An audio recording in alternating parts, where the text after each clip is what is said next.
We're grateful that you are here with us today, just so that you are aware, even though this class is hosted by the Brigham Young University and the Church of Jesus Christ of Latter-day Saints, Sister Wilcox is presenting things from her perspective and her own understanding, and just be aware that this is not an official position of the Church of Jesus Christ of Latter-day Saints, FamilySearch, or Brigham Young University. We're grateful that Sister Wilcox would join us today. She is the mother of 9 growing children with over 48 years of family history experience. She's been a consultant on the ward and stake level for over 13 years and currently serves at the Lehigh Family Search Center, where she teaches a dozen different family history classes. I happen to know Sister Wilcox pretty well and have taught several of her kids in school, so we're grateful that she's with us today. Sister Wilcox, we'll turn the time over to you. For today's class, I will be showing you a live demonstration instead of a PowerPoint presentation, which is not what I usually do, but it works better so you can see how Puzzilla really works. Before I actually begin, I want to share a quote with you. This is by Nephi Anderson, who was an early leader in the church's genealogy activities. And in 1911, he made a prediction. He said, "I see the records of the dead and their histories gathered from every nation under heaven to one great central library in Zion, the largest and best equipped for its particular work in the world. Branch libraries may be established in the nations, but in Zion will be the records of last resort and final authority. Trained genealogists will find constant work in all nations, having unpublished records, searching among the archives for families and family connections. Then, as temples multiply and the work enlarges to its ultimate proportions, this society, or some organization growing out of this society, will have in its care some elaborate but perfect system of exact registration and checking, so that the work in the temples may be conducted without confusion or duplication. And so throughout the years, reaching into the millennium of peace, this work of salvation will go on until every worthy soul that can be found from earthly records will have been searched out and officiated for. And then the unseen world will come to our aid. The broken links will be joined, the tangled threads will be placed in order, and the purposes of God in placing salvation within the reach of all will have been consummated." Isn't that a great quote? I love that so early in the history of the church, there were predictions about the technology that we have today that we can use. And Puzzilla is just one of those great options that we have. So I'm going to first show you the free version of Puzzilla. So Puzzilla has a free and a premium version, and I used the free version for about 4 years before I went to a class taught by the developer of Puzzilla, and all I can remember is his name's Bill. But I got sold on the value of having the premium version. You can access the premium version free at any family history center, though, so be aware of that. So this is the homepage for Puzzilla. If you're not already signed in, you can sign in now and play around with it while I'm doing the class. Notice that you have a little bit about the free services and the premium services. There are some videos that you can watch, some short tutorial videos, but I'm hoping to cover everything in depth for you today. Also, as you scroll all the way down, there is a place where you can contact Puzzilla and email them if you had a question or a concern or a suggestion. And there's also a list of frequently asked questions. So it's a pretty simple website and pretty easy to use. You sign in with your FamilySearch login.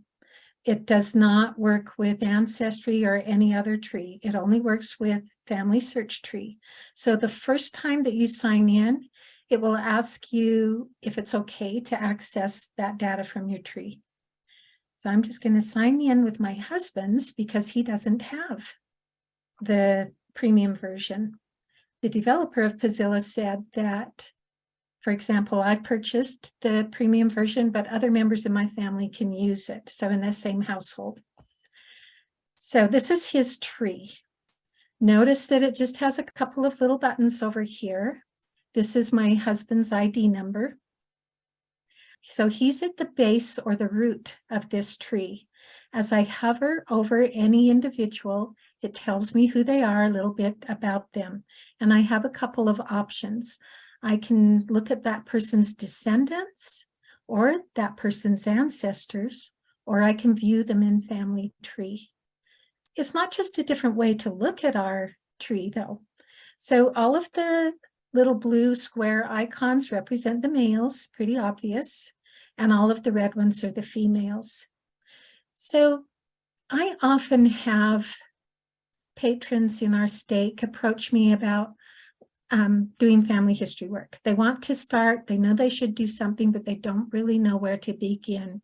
And I always go to Puzzilla to show them that there's things they can do with Puzzilla. A lot of us have pioneer ancestors that are here in my community, and they feel like, oh, the work's all been done, but I can show them that it's not. So on my husband's tree, what we usually do is pick someone on the back row. So if you're at home doing it, just select an ancestor, and when you click on it, it will stay green.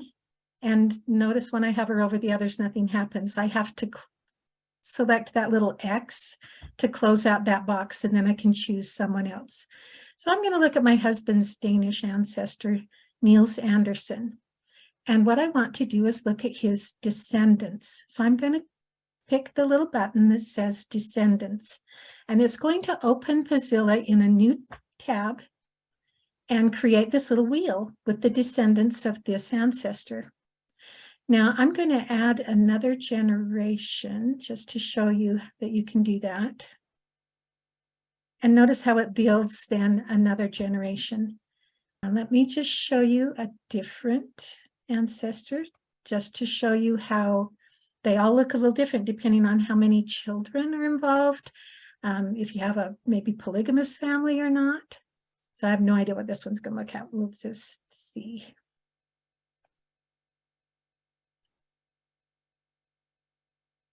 Okay, this is pretty full. So 4 generations here. Matilda Stewart is in the middle. Can you see the big difference between this one and his Danish ancestor, Niels? So every descendancy wheel will look a little different. The individual that's over on the left is the root person in the wheel. So that's this person. When I hover over him, it's the same as this guy over here. Down below, I can see how my husband is related to that person. And I also get a list of the direct descendancy line, how that works. Notice all the lines that are coming from the center. Those are the children of this guy, Niels Andersen. Well, a couple of them have little yellow squares by them. That means that it's an individual that died before they were 16 years old. So right away, Puzzilla can show me all of those descendants that died as children.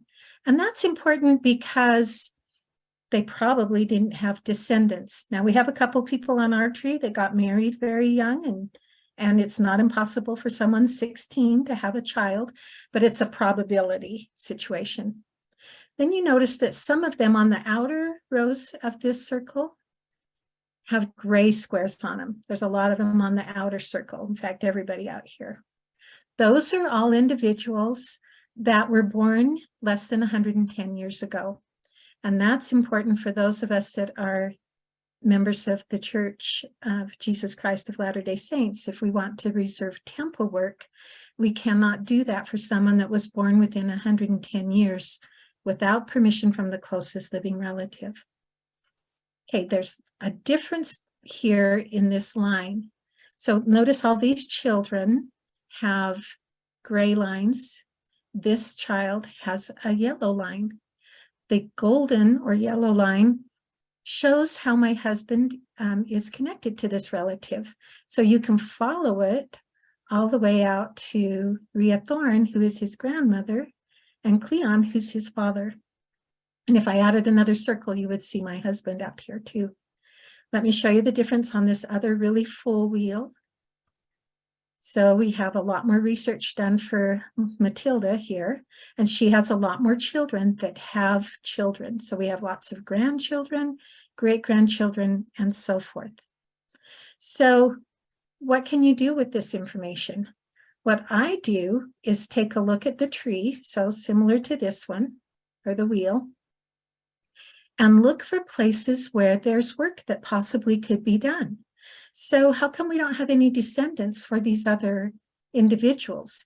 Maybe with a little bit of research, I could find out if they got married and had children, and then help flesh out this tree a little better. Maybe I want something that's not quite so challenging as the 1700s, and I could look something more recent and see, did these individuals have children? What about these people or this person?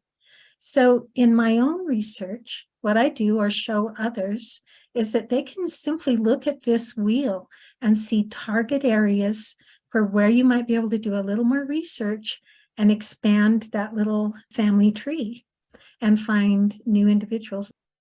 So those are basically the things that you can do with this free version. You have the buttons where you can look at the ancestors or descendants of each person or view them in family tree. Let me show you, if you choose view in family tree, it does not take away that original tab. So you're not losing the Puzzilla data.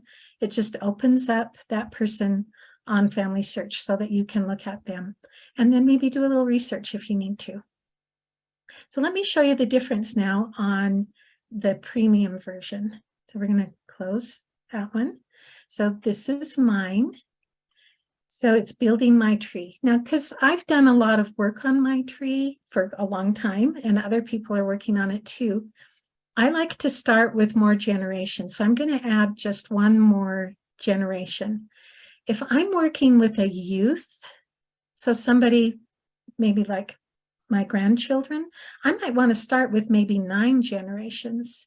But remember that the more generations you show, the harder the program is going to have to work, and it might be a little slower. So I'm just going to add one more generation to my tree here.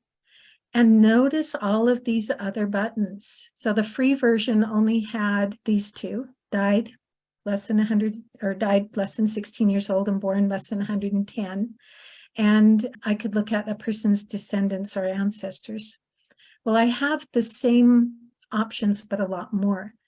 The premium version on Puzzilla only costs $39.95, I think, or 98, something like that. So just under $40. And the developer actually offers a full month free subscription if you wanted to try it for a month. And like I said, it's also available free at family history centers. So if you've never tried it, I hope you'll try it out. Let me show you the amazing things that you can do with the premium version. So I'm just going to select an ancestor and show you how it builds a wheel. So we're going to pick my George Patillo. He's my Scottish ancestor, and view his descendants. Notice in this box, I also have some other options. I can search for records through Find My Past and Ancestry for this individual. I have to have an account for those websites and sign into them, but it will search them just as though I searched from FamilySearch for records for that person. In fact, I'll show you how that works. It'll just open a new tab on Ancestry and show me any record hints for that person. So that's kind of a nice option. Usually I do my searching direct from FamilySearch though. I also have an option to log this person. And what that means is that when I select log this person, it will put them in a log that shows up here. So if I'm working on Puzzilla and have to take a break or go to bed, I might log the person that I was last working on so that I can then find them. Or maybe it's somebody that I want to do a little more research on and see if I can find more descendants. On the log, you can also see which ordinances have been done for those individuals. So that's just kind of a private log. We're going to go back to the chart. And we're going to choose and look at the descendants of George now. So we're going to have gone back more generations, but it'll still show just 4 generations of descendants for this person. It's kind of fun to watch it build the wheel. I can add more generations if I want to, or take away some. So I can show as many generations as I want. We're going to show you some of these other buttons and the great things that it will do. So each tree is a little bit different. Each group of ancestors is different. Some are more researched than others. But one of the things that it will do is look for anyone that needs ordinances completed. I don't think there's very many on this one, but we're going to give it a try. So I'm going to click ordinances. And it starts at the bottom of the wheel, so the 6 o'clock position, and will slowly work its way all the way around the wheel. If it stymies like this, it's just reading the information, and then it will move on here in a minute. While it's reading that, can you see it already found several individuals that need ordinance work done? So if I was looking for, say, names to take to the temple, I could select this person, view them in Family Tree, and it shows that he needs ordinances completed. I can review those ordinances and see what needs to be done. And it's showing here that I could request to have him sealed to a spouse. So this one was shared with the temple, so it has a little clock on it, which means I would have a shorter time to complete that than this one. I'd want to do a little bit of research and make sure there are definitely 2 different wives with the first name Laura. They have different dates and other information.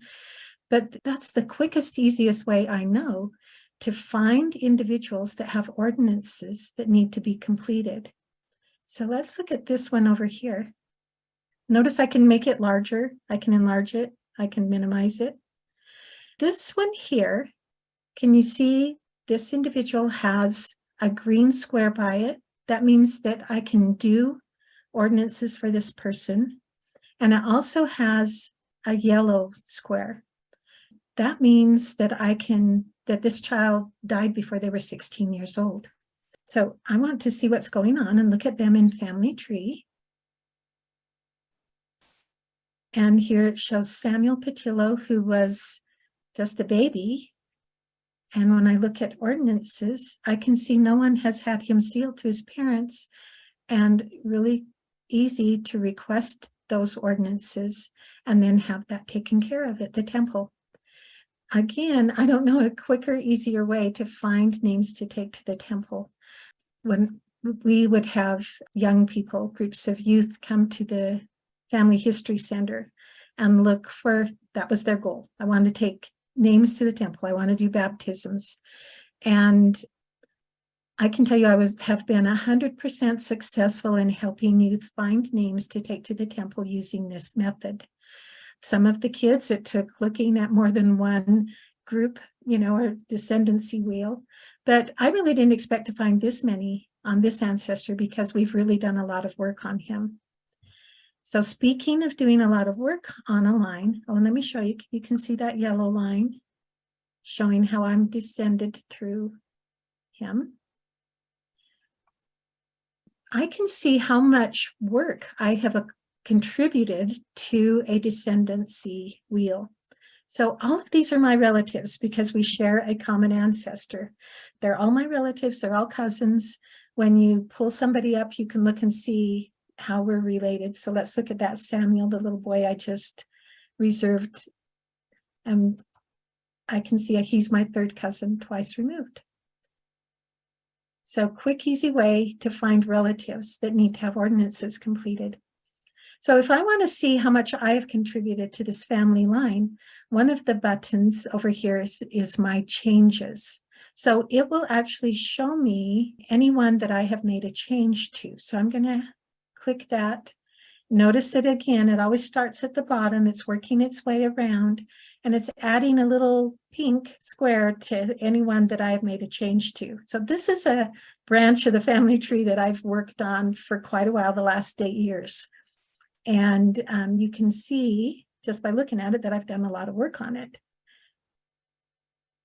Let me show you a different one that I haven't done so much work on so you can compare. So I don't do much Dutch research. And my great-grandmother, right here, was full Dutch, and so was my great-grandpa. So my grandmother's parents immigrated from Holland. And so these are all Dutch lines, and I have a sister that's very good at Dutch research and does a lot of Dutch research. So I've kind of focused on my Danish family and the people in the States. But if I want to look at the descendants of one of these people, so we're going to pull up William Lems. And then notice again, they all look different. Every one of these wheels is different. And I love how I can readily see how I'm connected to him.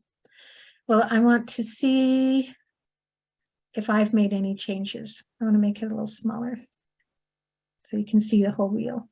So my changes, this one's going to go around a little quickly.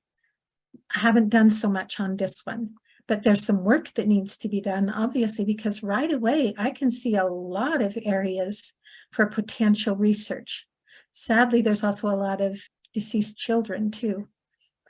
So another thing that you can do, I'm going to turn off the changes, is look and see who is well sourced on the tree. So you can click the button that says sources, and it will search through and see how well sourced is this individual.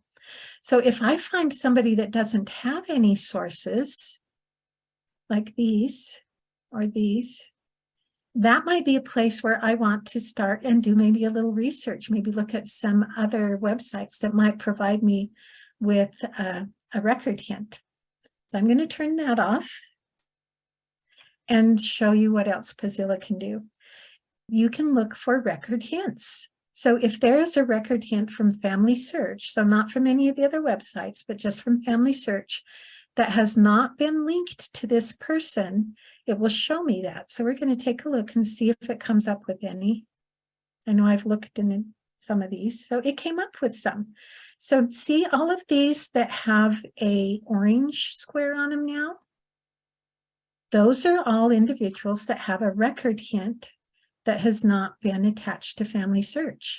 Look over on the left at what happens if I go to one of these people that has a record hint. So let's look at this one.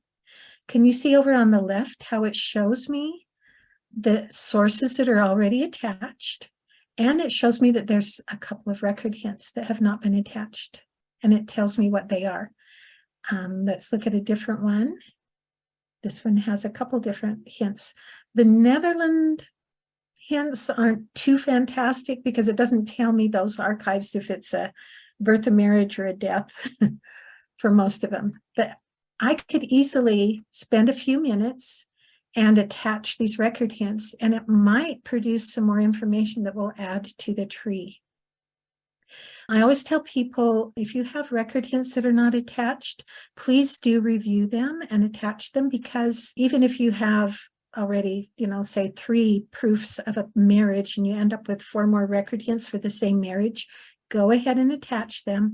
It's just more verification that it's accurate. So once you have asked, let's pick a different branch of the tree just for fun. We're going Before you go on, Sister Wilcox, we have a question. Someone asking how you are zooming in and out. They don't see any way of or plus or minuses on. I'm using the little wheel on my mouse. Thank you. Appreciate that. So yeah, you can use the wheel on your mouse to zoom in and out, or I don't use the mouse pad very well on my laptop. So we're just going to pick a different ancestry line and just let's choose another Dutch one and see how it looks. So I've got lots of little children that died on this one. That's kind of sad, but we're going to see if there's any record hints. Have it look for record hints. I think I've already exhausted the hints on this one. There's a few over there. So once you have looked for record hints, you can ask Puzzilla to search 10 hints. So notice when I hit the hints button, this popped up that wasn't there before. If I want to, I can say, I only want to look for hints that are a death record. And then it will take away any that aren't. So I usually just like to look at all kinds of hints. When you look at a branch of your tree that has a lot of record hints, let's see, how many do we have on this guy? Let's try this one for Willem. You can ask it to search 10 hints at a time. So I have a couple options. I could just take this person and look at them in Family Tree and see what the record hints are and attach them. Or I could select the actual hint over here and click on it, and it will open up the comparison so I can view that hint and attach it if it's a good hint. This birth date matches and the name matches, so I would say that's a good match. And that's how easy that is. However, Puzzilla makes it even easier. If I click the button that says search 10 hints, it will open 10 new tabs all at once. It will look for the first record hint going clockwise around. So it'll probably be these over here that it opens up first. So I'm going to show you how that works. I search 10 hints, and it's just going to take a minute and open up 10 new tabs. Now, the first time that I did that, I had to allow pop-ups to show for Puzzilla. So depending on which type of computer you have and what type of browser you use, over on mine, I have Chrome, so I can open this up, and on, I think it's settings or tools, I can allow pop-ups. And Puzzilla will actually have a little box open up that says you need to allow pop-ups if you want to do this. But you can see how it opened 10 record hints just really quickly. And I do this a lot, you know, like if I'm in my other workroom watching, say, a TV show, I will be sitting at my computer attaching record hints while I'm watching TV, because it doesn't take a lot of brain power or focus. Most of the time it's pretty easy to see if it's a good hint. Well, the developer of Puzzilla said that the reason he did this is because they did have a lot of youth groups coming into their centers using Puzzilla, trying to find maybe new names to add to the family tree. And they had youth test this, and they found out that on an average, you would have to look at about 20 different record hints before you found a record hint that would add a new person. So this is a record hint that adds new people. So this is one that I found earlier, but you can see this is a census, but it adds a spouse and a child for this individual that we did not have on the tree already. Here's another one. This one adds just one child, but you can see the type of record hint that you want to find and get excited about. So let's go back to Puzzilla. Gonna actually take that off on George. I like to go through and look for individuals that need to have temple work done, as well as those that have record hints that need to be attached, knowing that those things can help me to also expand the tree. But Puzzilla also will look for possible duplicates. So this is possible duplicates. And when I click on it, it's going to start hunting through this descendancy wheel for anyone that has a possible duplicate. Now, I've already worked on this branch of the family a lot and really didn't expect to find very many possible duplicates, but I can see some already popped up. So when I'm looking for possible duplicates, I like to turn off the born less than 110 years because the colors are very similar. So I'm just going to turn that off. And we can see any with a little, let's make that really big, gray square on it. It's kind of actually a purple color, it's supposed to be. And I need to find just the right person. So this person might have a possible duplicate because it has that little square. So I want to view her in family tree and see if it shows a possible duplicate. Notice in this case, it doesn't. I asked Puzzilla about that. I said, how come sometimes you'll have someone that shows it has a possible duplicate, but when I go to them on FamilySearch, it doesn't have one. And they said they use a different algorithm than FamilySearch does, a numerical score to determine if this person might have a possible duplicate somewhere on the tree. So sometimes it won't show up here as a data problem. And when that happens, I go down to my tools and look for find similar people. So this isn't one I looked at ahead of time, so I'm not sure how it's going to turn out. But here we have a Lavina Weaver, born 1854 in Georgia, and these are the parents. There's another Lavina Weaver, but this person was born in Texas, and this one was born in New York. So what I would do is look and see, is there another one that the criteria matched close enough that maybe it's a possible duplicate? There's a lot. Who would know there were that many Lavina Weavers? These all have born in different places. I know sometimes the places could be different, but I don't see parents the same. Although just looking at this, I can see this person has two sets of parents.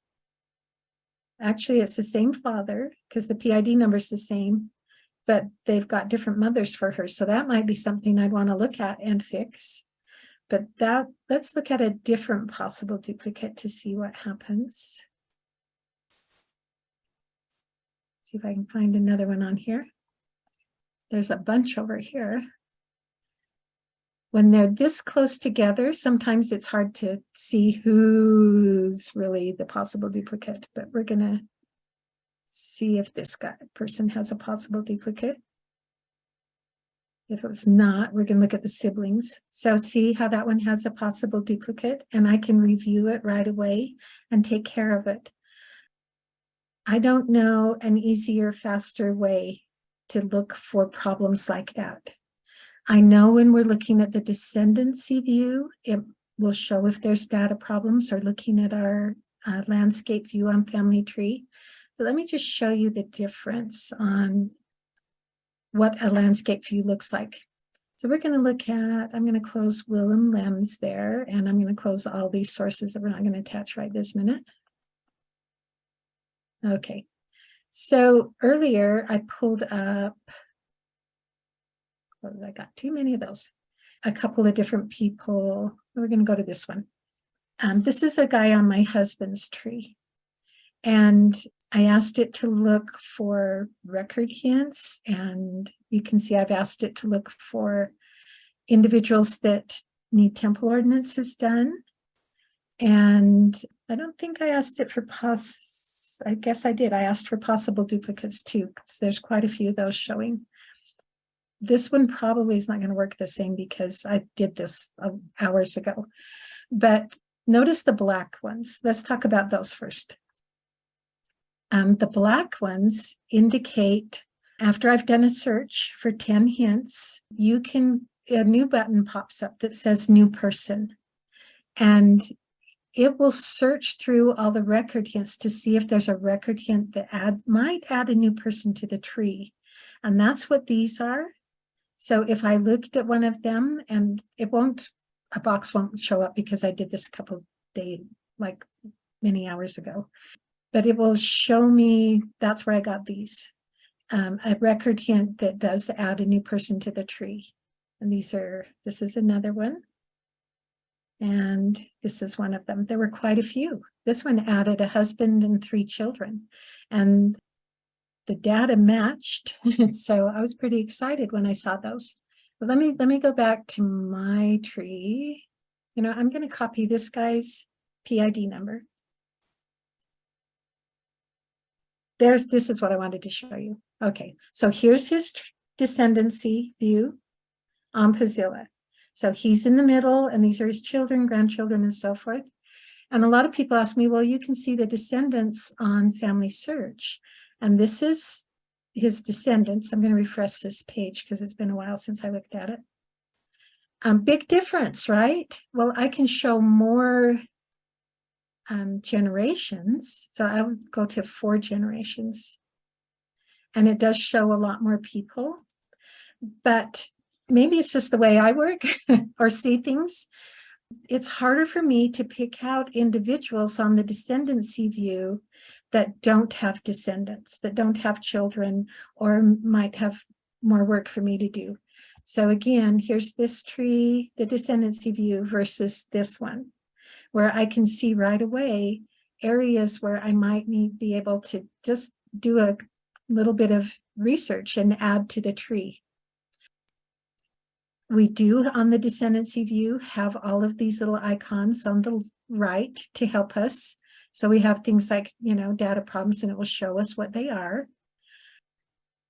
And if there was a data problem that said it was a possible duplicate, it would show here. But I'm only seeing a portion, and it's kind of a different view from what I can see using Puzzilla.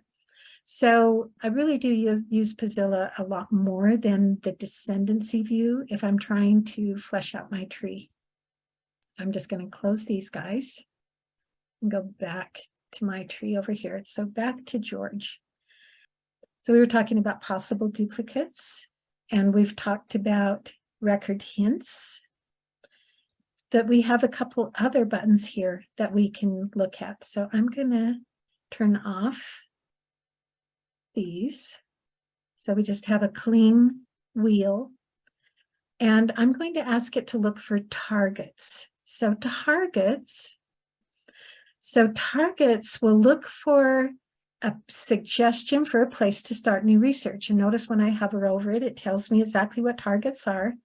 It'll show people that maybe didn't have any children, that could have been married and had children. So it's just going to search this wheel and notice how many it found really quickly.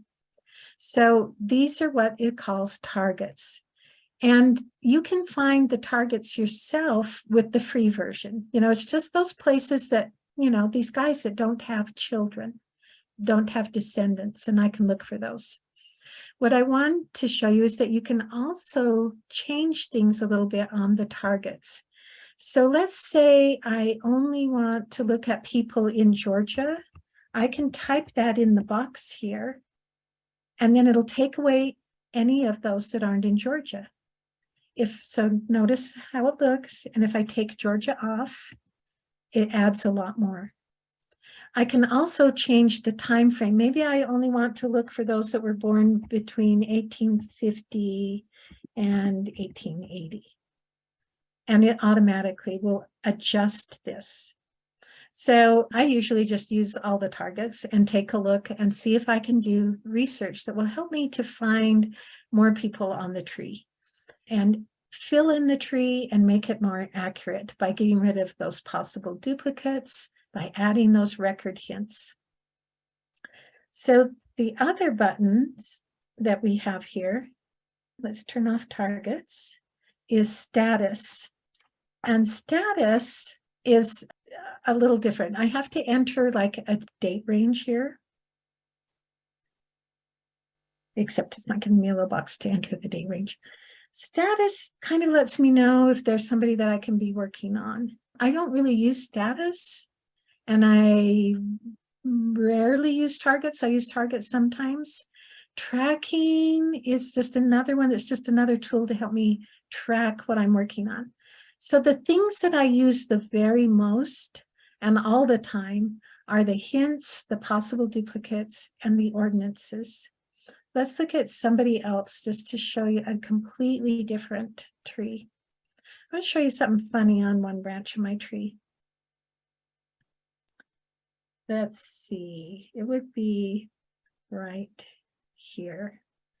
Okay, so if I look at Inetta and look at her tree, so here's her ancestors. Notice how different that is. We don't have a lot of information on one side of the family. So I'm going to go back to my tree.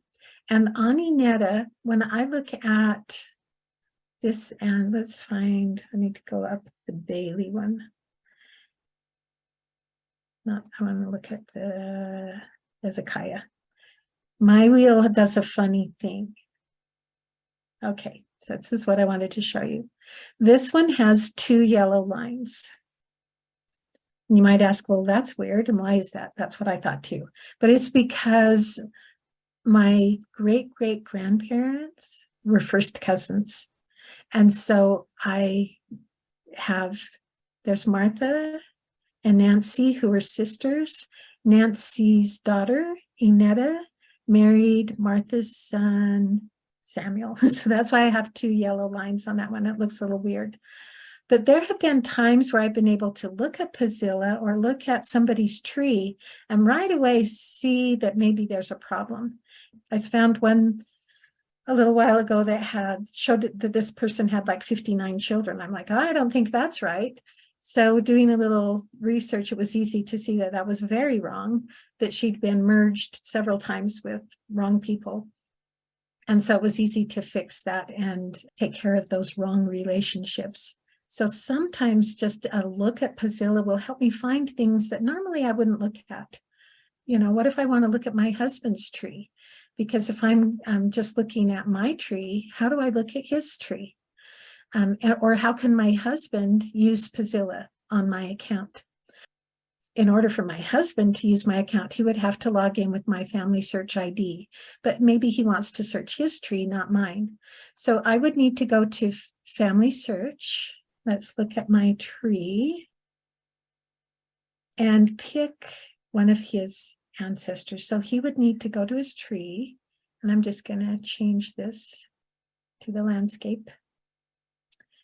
And I can do this when I'm helping patrons. So I'll pick somebody on their tree. So in this case, we'll pick my husband's mother and copy her ID. And then go back to my tree, wherever I began. There we go. And change the ID. So you can look at anybody's tree at any time. So I've put in that ID number and I have to choose, do I want to look at her ancestors or her descendants? Well, that's my mother-in-law, so I just want to look at her ancestors. And it will develop a tree with her ancestors. So if my husband's using my account, he can still search his tree. If I'm helping a patron, I can still search their tree and see if I can, help do some research for them that would be successful. So we're going to look at let me add a generation. Okay, we're going to look at her ancestor. Oh, see this one? Right away, I can see there might be a question here because I've got more than one set of parents. Can you see how that one shows 2 sets of parents? So I don't know, maybe she had adoptive parents or something. So if we look at it, we can see that she indeed does 2 sets of parents. I don't know, they have similar but different names and dates and things. So that might be something that needs to be looked at and fixed. But that's how you can find problems sometimes. I'm going to pick one of her Danish ancestors. So my mother, let's see, I think this is the tree we want. Well, let's pick her polygamist line just for fun and look at descendants. So you can see you can pick anybody's tree. So see how different this one looks. Lots and lots of kids for this guy. But that's because he had more than one wife and lots of children. And again, even if you have pioneer ancestors, you might be able to find some that have ordinances that need to be completed. Sometimes I'll just take my tree or the tree, for somebody that I'm helping and just start at one end, look at their descendants, and then slowly move my way to the other end and looking for places on the tree where I can start doing some research that might be helpful to me and to my family. Let's go back and see how we're doing over here.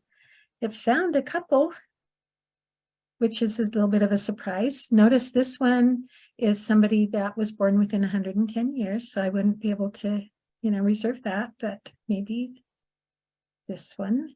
And occasionally you'll find one for somebody that maybe the husband was born within 110 years, but he hasn't been sealed to, or not within 110 years, but maybe he hasn't been sealed to his wife. And she was born within 110 years. So let's see what's going on with that one. So yep, this is exactly one of those cases. So he was born in 1908. His ordinances are completed, but I can't request this one yet because she was born in 1915. But again, you know, do you know of a better, quicker, easier way to find places on your tree where you have potential for research and maybe names that could be taken to the temple? I showed you how to search someone like on Ancestry. I've shown you how to log someone or view them in Family Tree. You can look at a person's descendants or ancestors. I just am very grateful for the technology that we have. And I mean, who dreams up these things, right? You know, that can help us to do the work so quickly and easily. Just going through the family, how long would it take you to look on FamilySearch one little family at a time to see where there's potential for research or individuals that need to have ordinances completed? And Puzzilla for me is just the easiest, quickest way. I've been using it for a long time now, about 10 years, and just really love it. It's just, like I said, multitasking. I'll just select an ancestor and have it start looking for record hints or start looking for someone that has possible duplicates. And I certainly keep finding way too many of those, but I don't know a quicker way to find them. I think I've shown you just about everything on Puzzilla. Does anyone have any questions? Somebody's asked a question. She said it's been a few years since she used Puzzilla, and she said, do the servers still crash easily? No, most of the time it works really well. If you ask it to do too much at the same time, you know, so like if I'm asking it, I don't ask it to search for more than one type of record at a time or like possible duplicates. And then when it's done searching, I'll ask it to search for maybe record hints. But if you're asking it to do too many generations and too much at the same time, it's more likely to slow down or have problems. If you're working, for example, on this family, you might want to say, okay, I'll start with a person closer to the, you know, center and look at that person's descendants. I appreciate you joining me today. I hope this has helped.